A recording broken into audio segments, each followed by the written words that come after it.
Hello, everyone. I wanted to give you a quick overview of our new Quick Print application. As you can see in the portal on the Miscellaneous Options tab, we have the new Quick Print option. Once enabled, you can go into the Inventory icon to find the new Quick Print icon.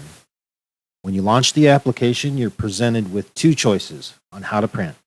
You can auto print one label as soon as you enter in the item number, or you can choose the Prompt Me method, which will present a prompt for the number of labels to be printed.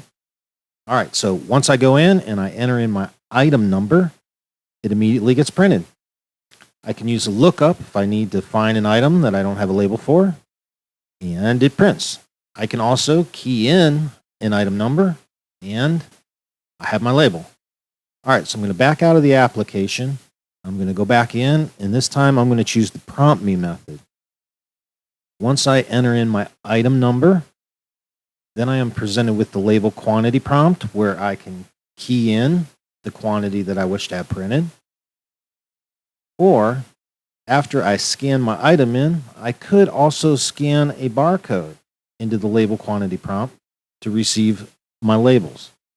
It's just that quick and easy. Thank you for your time.